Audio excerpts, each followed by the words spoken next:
There's nothing I love more in a real story than real, lived-in dialogue between grounded characters. Sure, it's great to escape, but I think when you find those characters that you really empathize with, where you understand the people you meet, relate to them, or fear for them, that's powerful stuff.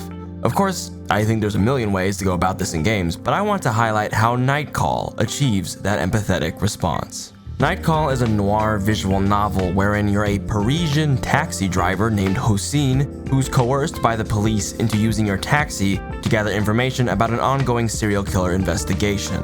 There are 3 cases to choose from, each of which feature 5 suspects, any of whom could be the culprit for that particular case. The game is designed to gloss over a lot of the specifics of the case as you drive passengers around Paris, so you can replay any of the cases with a different culprit each time. All that being said, I think if you show up to Nightcall exclusively wanting to solve murders, you're missing the point and will be sorely disappointed. It's not Ace Attorney in concept or in budget.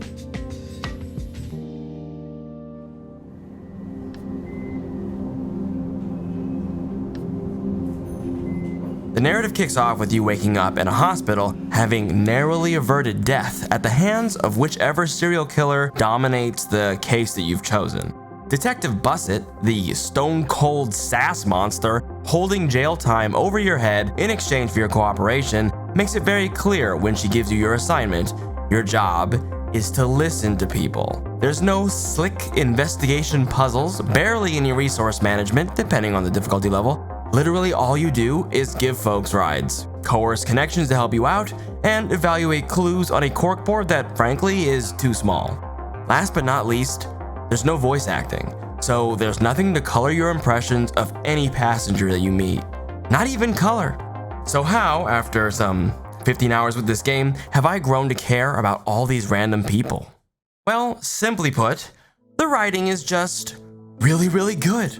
All the mystery stuff is worth discussing, but what I really want to talk about is far more interesting to me than solving a serial murder case. If the popularity of true crime drama is anything to go by, this might be the first time that someone said, let's talk about empathy instead of serial murder. You spend almost the entire game staring at a cab with either an empty backseat or with 1, sometimes 2 passengers in it, and of course, yourself, always carefully watching the road. Now and then, a flash of your surroundings will punctuate the emotion in a sentence or take your eyes off your passenger long enough to let go of how they look.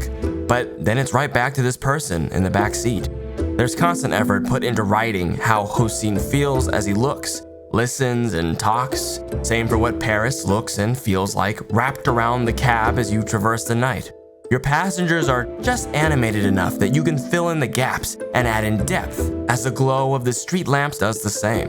There's just enough space between how the game is presented and the stories playing out in front of you to get properly lost, even if those stories last mere minutes. Nightcall features these relatively short snippets of people's lives as they interact with your taxi cab. Nobody leaves the cab less than a human. Even the rare and Easter egg-like characters are real, or they talk about you like you're real, and that's kind of nuts. These are people, even after just one encounter, maybe 200 to 400 words. They're people. I think this game might have the shortest stories I've ever read, and yet, I remember them. It makes me wonder if taxi drivers and rideshare drivers really catalog their passengers as well. Because at some point, your character even references that. A lot of passengers are nobodies, but you remember the somebodies. I'm paraphrasing there.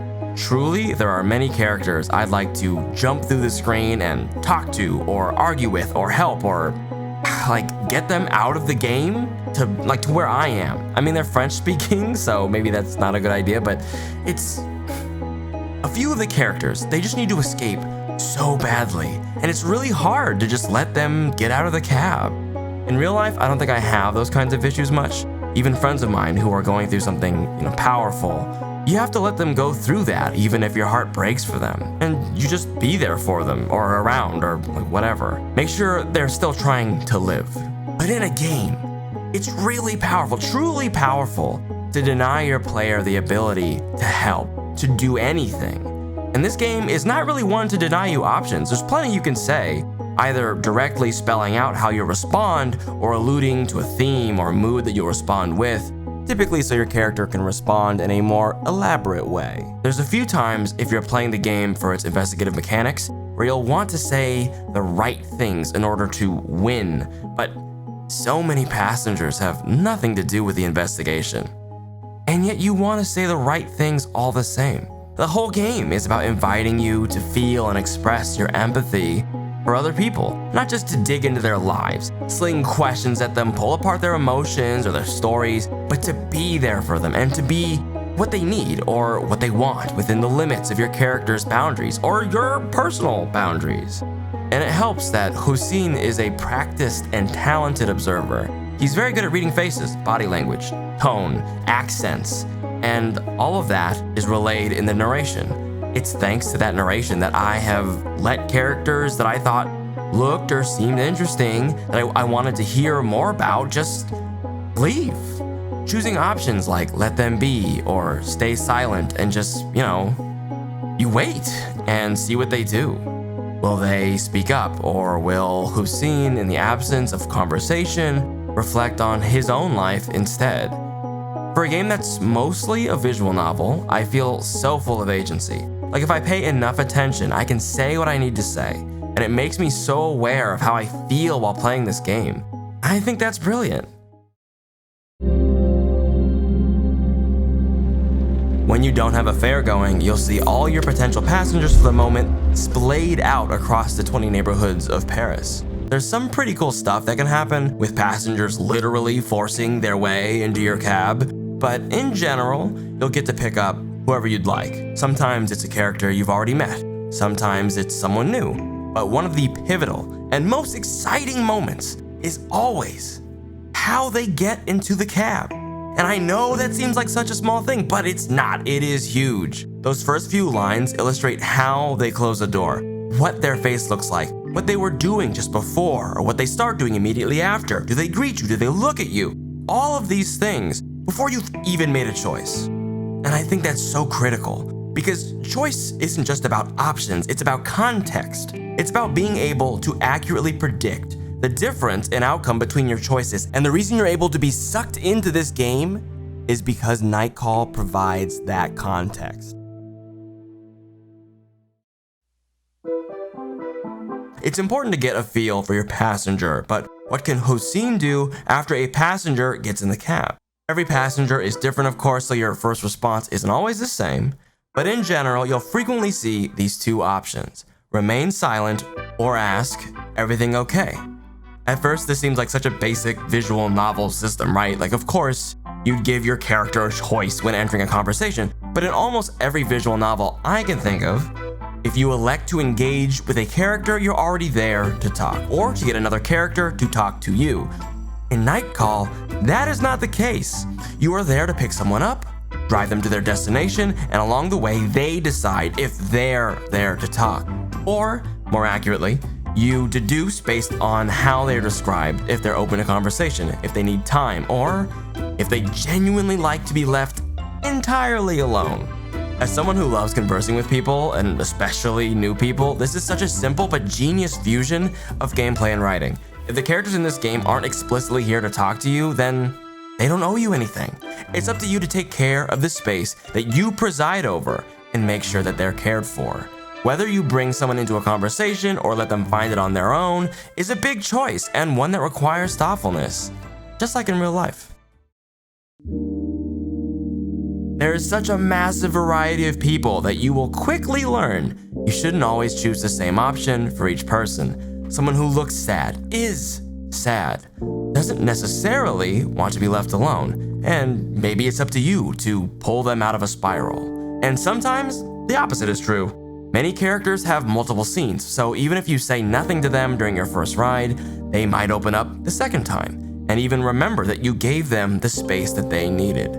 Sometimes though, you'll never get a chance to see how your actions play out. People will leave and they're never seen again. You just keep playing, wondering about them, thinking about the things that you said, what you could have done differently. Due to the way the game's passenger system works, you literally can't see completed passengers again without deleting your save data, at least as far as I can tell, and I've seen every passenger. In fact, I had a whole bit about encountering Santa Claus in this game, but when it happened, I hadn't actually decided to make a video yet, so I have no footage of the encounter. You never know which passengers will be one-off rides, which will come around once or twice, and which are or will become regulars. And that's enough to treat each scenario with care and attention. Once you meet them though, you'll find the regulars uniquely conversational compared to the more immediately impactful short stories of less common passengers. Take Francois. He's an extreme right-wing pundit and essayist, maybe a politician, definitely an asshole. However, in a game featuring rather varied perspectives and identities, his conservatism doesn't feel out of place. He's humanized like every other passenger. His rides made me reflect on the nature of being welcoming towards your passengers, how that's more structural than circumstantial, and I thought more about what it's like to be in that situation as either character, him or Hussein, than I did about my personal political feelings. Mostly. My favorite regular though is Leia. The first time you pick her up in any given case, she's described as throwing herself into your cab. Now that's my kind of energy. She gesticulates wildly with vibrant facial expressions as she regales you with her opinions of a movie she'd watched that day. She wants to be a director, wants to make the kinds of films that captivate people, that don't give themselves away in the plot, that do things nobody's ever done before. She's this young idealist, and they color her well. After discussing her thoughts on some part in the movie, she might turn to ask you how you feel about it based on what she said, like if there's like a death scene or some kind of twist that she thinks is dumb, and you can respond in different ways. Sometimes you can kind of be real with her, and then she might in response feel like her passionate curiosity has caused her to overstep your boundaries. These reactions and little pauses that she takes after reflecting on a movie, or declarations that she makes as she heads up to her noisy apartment shared with people who don't understand her, add up right after a ride. Although she does openly spoil at least a dozen movies, so be warned.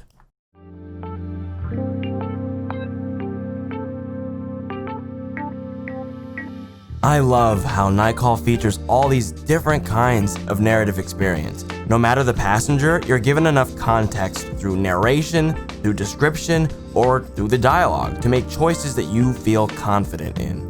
Making these kinds of decisions can lose its luster if you expect the same kind of outcomes, but the sheer variety of passengers, both as humans and in how they're implemented, prevents that from happening.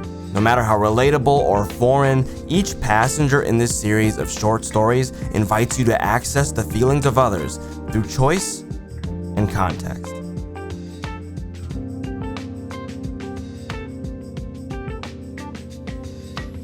Well, hello everybody, how is it going? I assume that for some of you who know who I am or maybe remember this channel, you might be shocked because it has been 5 years since I made anything, basically 5 years. But hey, yeah, I felt like making something, so maybe I'll feel like making some more things. Guess you'll have to stick around and find out, huh?